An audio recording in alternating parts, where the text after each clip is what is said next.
తప్పకుండా. ఎందుకనంటే పిల్లాడికి ఎంత సబ్జెక్ట్ వచ్చినా దాని ప్రెజెంటేషన్ లేకపోతే కష్టమండి. ఇప్పుడున్నయన్నీ ఇంగ్లీష్ మీడియమే కాబట్టి తప్పకుండా వాడు ఇంటర్నేషనల్‌గా వెళ్ళాలన్నా వాడు ఇంగ్లీష్ కావాలి కాబట్టి మేము అందుకనే నర్సరీ నుంచే we started that developing the communication skills అన్నట్టు. ఎలా అనాలంటే స్టోరిఫికేషన్ పద్ధతి అన్నది.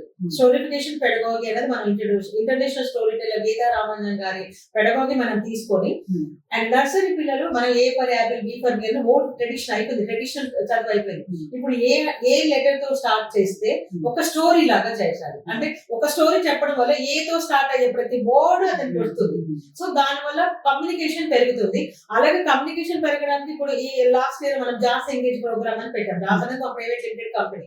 సో దాంట్లో ఏం చేసామనంటే చాలా మంది పేరెంట్స్ కి మా పిల్లలకి ఇంగ్లీష్ రాదని అంటారు. బట్ మనం చెప్పేది ఇంగ్లీషే, పిల్లాడు మేము ఇంటరాక్ట్ అయినప్పుడు ఇంగ్లీషే మాట్లాడతాడు, ఇంగ్లీష్ లో రెస్పాండ్ అవుతాడు, అర్థం అవుతుంది. కానీ పేరెంట్ అలా అనడానికి కారణం ఏంటంటే అక్కడ ఇంటి దగ్గర ఎన్విరాన్మెంట్ లేకపోవడం, ఇంగ్లీష్ లో మాట్లాడే ఎన్విరాన్మెంట్ లేకపోవడం.